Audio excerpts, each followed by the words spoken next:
Metro ದರ ಈಗ ಮತ್ತೆ ಏರಿಕೆ ಆಗ್ತಾ ಇದೆ. 5% ಹೆಚ್ಚಳ ಮಾಡುವಂತಹ ನಿಟ್ಟಿನಲ್ಲಿ ಬಿಎಂಆರ್ಸಿಎಲ್ ಚಿಂತನೆಯನ್ನ ನಡೆಸಿತ್ತು. ಈಗ ರಾಜ್ಯ ಸರ್ಕಾರದಿಂದಲೂ ಕೂಡ ಅದಕ್ಕೆ ಗ್ರೀನ್ ಸಿಗ್ನಲ್ ನೀಡಲಾಗಿದೆ. ಇದೇ ವರ್ಷದಿಂದ 5% ಹೆಚ್ಚಳ ಮಾಡ್ತಾರೆ ಅನ್ನುವಂತಹ ವಿಚಾರ. ಆದರೆ ಕಳೆದ ವರ್ಷ ಹೆಚ್ಚಳ ಆದಂತಹ ಸಂದರ್ಭದಲ್ಲಿ ಡೆಲ್ಲಿ ಮೆಟ್ರೋದಲ್ಲಿ ಅಷ್ಟು ದರ ಇಲ್ಲ, ಮುಂಬೈ ಮೆಟ್ರೋದಲ್ಲಿ ಅಷ್ಟು ದರ ಇಲ್ಲ, ಬೆಂಗಳೂರಲ್ಲಿ ಮಾತ್ರ ಯಾಕೆ ಅನ್ನುವಂತ ಆಕ್ರೋಶ ವ್ಯಕ್ತವಾಗಿತ್ತು. ಈಗಲೂ ಕೂಡ ಆಕ್ರೋಶಗಳು ವ್ಯಕ್ತವಾಗ್ತಾ ಇದೆ. ಕಳೆದ ಬಾರಿಯ 50% ಅಂದ್ರೆ 1 to ಡಬಲ್ ಹೆಚ್ಚಳ ಮಾಡಿದ್ರು. ಮೆಟ್ರೋ ದರ ಇಷ್ಟೊಂದು ಯಾಕೆ ಅನ್ನುವಂತ ಪ್ರಶ್ನೆಗಳನ್ನ ಕೂಡ ಮಾಡಲಾಗಿತ್ತು. ಈಗ ಸರ್ಕಾರದಿಂದ ಮತ್ತೆ ಮೆಟ್ರೋ ದರ ಹೆಚ್ಚಳ ಮಾಡಲಾಗ್ತಾ ಇದೆ. ಸರ್ಕಾರದ ನಿರ್ಧಾರಕ್ಕೆ ಜನಸಾಮಾನ್ಯರು ಆಕ್ರೋಶವನ್ನು ವ್ಯಕ್ತಪಡಿಸ್ತಾ ಇದ್ದಾರೆ. ಈಗ ನಾವು ಸ್ಟೂಡೆಂಟ್ಸ್ ಇರ್ತೀವಿ. ಈಗ ಫಸ್ಟ್ ಇಯರ್ ಮ್ಯಾಕ್ಸಿಮಮ್ 60 ಇತ್ತು ಲಾಸ್ಟ್ ಇಯರ್, ಮತ್ತೆ ಈಗ 90 ಮಾಡಿದ್ದಾರೆ. ಈಗ ಇನ್ನೂ ಜಾಸ್ತಿ ಮಾಡ್ತಾರೆ ಅಂದ್ರೆ ಇದು ಪಬ್ಲಿಕ್ ಒಳ್ಳೇದಲ್ಲ. ಈಗ ನಾವು ನಾರ್ಮಲ್ ಬೈಕ್ ಎತ್ಕೊಂಡು ಹೋಗ್ಬಿಡ್ಬೋದು, ಫ್ಯೂಯಲ್ ಕಾಸ್ಟ್ ಅದಕ್ಕಿಂತ ಕಮ್ಮಿ ಆಗ್ಬಿಡುತ್ತೆ, ಪೊಲ್ಯೂಷನ್ ಜಾಸ್ತಿ ಆಗುತ್ತೆ. ಮೆಟ್ರೋ ಪಬ್ಲಿಕ್ ಸರ್ವಿಸಸ್ ಏನಕ್ಕಿರೋದು, ಒಟ್ಟಿಗೆ ಓಡಾಡ್ಲಿ ಮತ್ತೆ ಪೊಲ್ಯೂಷನ್ ಎಲ್ಲ ಕಮ್ಮಿ ಆಗ್ಲಿ ಅಂತಲ್ಲ. ಈಗ ಅದು ಅಗೇನ್ಸ್ಟ್ ಹೋಗ್ತಿದ್ದಾರೆ. ಈಗ 90 ರೂಪೀಸ್ ಮ್ಯಾಕ್ಸಿಮಮ್ ಇತ್ತು ವೈಟ್ ಫೀಲ್ಡ್ ಹೋಗಕ್ಕೆ, ಎಲ್ಲರೂ ಹೋಗಕ್ಕೆ. ಈಗ ಅದನ್ನು ಜಾಸ್ತಿ ಮಾಡಿದ್ರೆ ಯಾರು ಯೂಸ್ ಮಾಡಲ್ಲ, ಕಮ್ಮಿ ಆಗ್ತಾ ಹೋಗ್ತಾರೆ. ಮತ್ತೆ ನಾರ್ಮಲ್ ಬೈಕು ಅದನ್ನೇ ಎತ್ಕೊಂಡು ಹೋಗೋ ತರ ಮಾಡ್ತಾರೆ. ಟ್ರಾಫಿಕ್ ಜಾಸ್ತಿ ಆಗುತ್ತೆ, ಪೊಲ್ಯೂಷನ್ ಜಾಸ್ತಿ ಆಗುತ್ತೆ. ಸೊ ಈಗ 90 ಮಾಡಿರೋದು ಜಾಸ್ತಿನೇ. ಬಟ್ ಇದನ್ನಾರ ಒಂದು 5 years ಇಟ್ಕೊಳ್ಳಿ. ಇವು ಕರೆಕ್ಟ್ ಅವ್ರದ್ದು ಲಾಸ್ ಆಗುತ್ತೆ. But 5 years at least they should maintain 90 rupees. ಅದಾದ್ಮೇಲೆ ಬೇಕಾದ್ರೆ ನೋಡಬಹುದು. ಡೆಲ್ಲಿ ಮೆಟ್ರೋ ಅಂತ ಅದೆಲ್ಲ ಇನ್ನೂ ದೊಡ್ಡ ಡಿಸ್ಟೆನ್ಸ್ ಇರೋದಿದೆ. ಅವ್ರು ಇನ್ನೂ 60 ರೂಪೀಸೇ ಮ್ಯಾಕ್ಸ್ ಅಮೌಂಟ್ ಇದೆ. ಬೆಂಗಳೂರಲ್ಲಿ ಯಾಕೆ ಅಷ್ಟು ಜಾಸ್ತಿ ಮಾಡ್ತಿದ್ದಾರೆ? ಇದು ವೆರಿ ಆಂಟಿ ಪಬ್ಲಿಕ್. ಮಾಡ್ತಿದ್ದಾರೆ, ತುಂಬಾ ಬೇಜಾರಾಗುತ್ತೆ ಸರ್. ಯಾಕಂದ್ರೆ ಕೆಲ್ಸಕ್ಕೆ ಹೋಗೋರು ನಾವು ಇದನ್ನೇ ನಂಬ್ಕೊಂಡಿರೋದು. ಲಾಸ್ಟ್ ಟೈಮು 1 to ಡಬಲ್ ಮಾಡಿದ್ರು. ಮತ್ತೆ ಇವಾಗ ರೇಟ್ ಜಾಸ್ತಿ ಅಂದ್ರೆ ತುಂಬಾನೇ ಕಷ್ಟ ಆಗುತ್ತೆ ಮೆಟ್ರೋದಲ್ಲಿ ಓಡಾಡೋರಿಗೆ. ಏನಕ್ಕೆ ಟ್ರಾಫಿಕ್ ಅದು ಇದು ಅಂತ ಹೇಳ್ಬಿಟ್ಟು ನಾವೇನ್ ಮಾಡ್ತೀವಿ, ಬೇಗನ ಆಗುತ್ತೆ, ಈಸಿ ಅಂತ ಬರ್ತೀವಿ ಮೆಟ್ರೋದಲ್ಲಿ. ಬಟ್ ನೋಡ್ರೆ ಈ ಸರ್ಕಾರದವರು ಈ ತರ ಮಾಡ್ತಾ ಇದ್ರೆ ಜನಗಳು ಬದುಕಕ್ಕೆ ಆಗಲ್ಲ. ಅದೇನ್ ಸರ್ಕಾರ ನಡೆಸ್ತಾ ಇದಾರೆ ನಮಗಂತೂ ಗೊತ್ತಾಗಿಲ್ಲ. ನಮ್ಮ ಹತ್ರನೇ ದುಡ್ಡು ತಗೊಳ್ತಾರೆ, ನಮ್ಮ ಹತ್ರನೇ ಕಿತ್ಕೊಳ್ತಾರೆ. ಅವ್ರ ದುಡ್ಡು ಅವ್ರು ಮಾತ್ರ ಬೆಳೆ ಬೇಯಿಸ್ಕೊಳ್ತಿದ್ದಾರೆ ಹೊರತು ಜನಗಳಿಗೆ 1 ಪೈಸೆ ಲಾಭ ಆಗ್ತಿಲ್ಲ. ಬಟ್ ಏನೋ ಜನರ ಸೇವೆ ಮಾಡ್ಬೇಕಾದ್ರೆ ಈ ತರ ಜನಗಳ ತರ ಕಿತ್ಕೊಂಡ್ ತಿಂತಿದ್ರೆ ಇನ್ನು ನಾವು ಬದುಕದೆ ಇಲ್ಲಿ ಜನಗಳು. ಅದು ಬೇರೆ. ಈಗ ಅಡ್ವರ್ಟೈಸ್ಮೆಂಟ್ ಅಂತ ಹೇಳ್ಬಿಟ್ಟು ಕೋಟಿ ದುಡ್ಡು ತಗೊಳ್ತಾ ಇದ್ದಾರೆ. ಮೆಟ್ರೋದ ಅಡ್ವರ್ಟೈಸ್ಮೆಂಟ್ ಹೇಗೆ ಬೇಕು? ನಮ್ಮ metro green line, yellow line, ಮತ್ತೆ ಅದನ್ನೇನು ಹೆಸರಿಟ್ಟಿದ್ದಾರೆ? ಅದು ಅವಶ್ಯಕತೆನೇ ಇಲ್ಲ. ಬೆಂಗಳೂರು ಮೆಟ್ರೋ ಅಂದ್ರೆ ನಮ್ಮ ಜೀವನ, ನಮ್ಮ ಪ್ರಾಣ. ಈ ತರ ಆಗ್ಬಿಟ್ಟಿದೆ. ಈಗ ಗೊತ್ತಿನ ದಿನ ನಾವು ಎಲ್ಲಿ ಟ್ರಾವೆಲ್ಸ್ ಮಾಡ್ಬೇಕಂದ್ರ ಹೆಚ್ಚಿನ ಹೆಚ್ಚು ನಿರ್ವಾಹ ಆಗ್ಬೇಕಂದ್ರ ಆ ತರ ನಾವು ಇದು ಕನ್ವರ್ಟಿವಿಟಿ ಆಗ್ಬೇಕಂದ್ರ ನಾವು ಮೆಟ್ರೋಲಿನ ಪ್ರವಾಸ ಮಾಡ್ತಾ ಇದ್ದೀವಿ. ಹಳೆ ಜನ ಇದ್ದೀವಿ, ನಾವು ಬಿದರ್ಲಿಂದ ಬಂದಿದ್ದೀವಿ. ಇಲ್ಲಿ ನಮ್ಮ ಏನೋ ಬೇರೆ ಪರ್ಯಾಯ ಇಲ್ಲ, ಏನೋ ಗೊತ್ತಿಲ್ಲ. ಒಂದು ಯಶವಂತಪುರ ರೈಲ್ವೆ ಸ್ಟೇಷನ್ ಆನಂತರ ನಮಗೆ ಮೆಟ್ರೋ ಸ್ಟೇಷನ್ ಹತ್ರ ಇದೆ. ಅಲ್ಲಿಂದ ಎಲ್ಲಿ ನಾವು ಹೋಗಿ ಟ್ರಾವೆಲ್ ಮಾಡ್ಬೇಕು. ಈ ತರ ವ್ಯವಸ್ಥೆ ಇದೆ. ಗೌರ್ಮೆಂಟ್ ನಾವು ನಮ್ಮ ಪಡಿ ಕಳ್ಕಳಿ ವಿನಂತಿ, ನಮ್ಮಂತರ ಬಡವರ ಜನನು ಇಲ್ಲಿ ಬರ್ತಾರ. ನಮಗೆ ಇಲ್ಲಿ ಏನೋ ಬೆಂಗಳೂರು ಗೊತ್ತಿಲ್ಲ. ಕನ್ವರ್ಟಿವಿಟಿ ಅಂದ್ರೆ ಮೆಟ್ರೋ. ಅದರ ಸಲುವಾಗಿ ದಯವಿಟ್ಟು ನಮಗ ಗಮನಿಸಿ ನಮ್ಮ ವಿನಂತಿ ಸ್ವೀಕಾರ ಮಾಡಿ. ಮೆಟ್ರೋ ಬಾಡಿಗೆ ಹೆಚ್ಚಿನ ಹೆಚ್ಚು ಮಾಡ್ತಾ ಇದ್ದಾರ, ಅದಕ್ಕೆ ಕಡಿಮೆ ಮಾಡಿ ಈ ಸರ್ಕಾರಕ್ಕೆ ನಮ್ಮ ವತಿಯಿಂದ ಈ ವಿನಂತಿ. ತುಂಬಾ ಕಷ್ಟ ಆಗುತ್ತೆ ಜಾಸ್ತಿ ಮಾಡ್ತಾ ಇದ್ರೆ.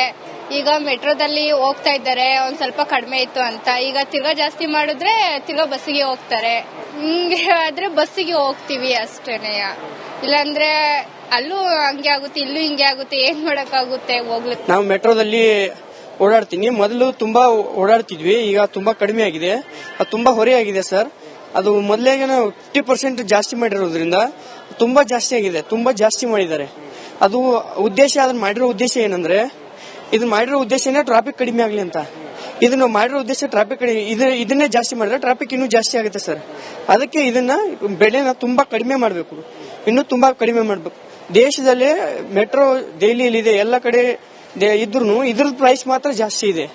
ಇದು ಏನಂದ್ರೆ ಇದು ತುಂಬಾ ಭ್ರಷ್ಟಾಚಾರಕ್ಕೆ ಮಾಡುತ್ತಿರೋದು ಮಾತ್ರ. ಏನು ಅವ್ರು ಏನು ಇದ್ರದ್ದು ಇಂಪ್ರೂವ್ ಏನು.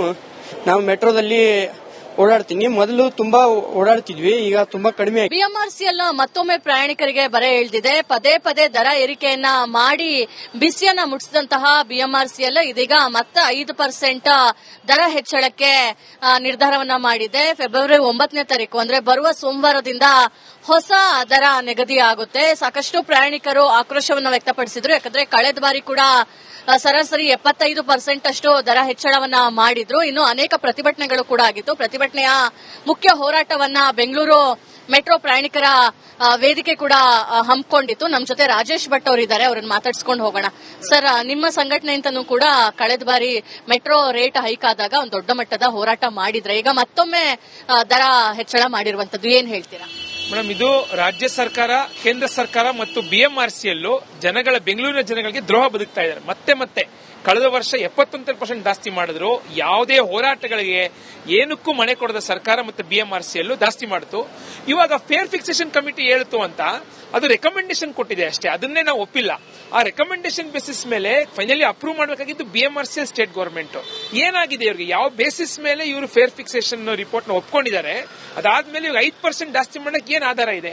71% ಮಾಡಿರೋದೇ ಹೆಚ್ಚು ಮಾಡಿದ್ದಾರೆ. ಅವ್ರು ಹೇಳಿ ಯಾಕೆ ಮಾಡಿದ್ರು? ಅವಾಗ ನಾವು ಸಾಲ ತೀರಿಸಬೇಕು, ಲೋನ್ ಇದೆ, ನಮ್ಮಲ್ಲಿ ಎಲ್ಲ ಡೆಪ್ರಿಸಿಯೇಷನ್ ಕಾಸ್ಟ್ ಜಾಸ್ತಿ ಆಗಿದೆ, ಎಲ್ಲ ಜಾಸ್ತಿ ಆಗಿದೆ ಅಂತ ಹೇಳಿ 71% ಮಾಡಿ ಮತ್ತೆ 5% ಮಾಡ್ತಾರಂದ್ರೆ ಇದು ಹಗಲ್ ದರೋಡೆಗೆ ಡೈರೆಕ್ಟ್ ಆಗಿ ಬಿಎಂಆರ್ಸಿಎಲ್ ಅಂತ ಹೇಳ್ಬೇಕು ಮೇಡಮ್. ಫಸ್ಟ್ ಆಫ್ ಆಲ್ ನೋಡಿ, ಇದು ಕೊನೆ ಮೂಮೆಂಟ್ ಅಲ್ಲಿ ಹೆಂಗಂದ್ರೆ ಜನಗಳು ಹೆಂಗಾಗಿದೆ ಮೇಡಮ್, ಅತ್ತ ದರಿ ಇತ್ತ ಪುಲಿ ಅಂತ ಏನಿದೆ.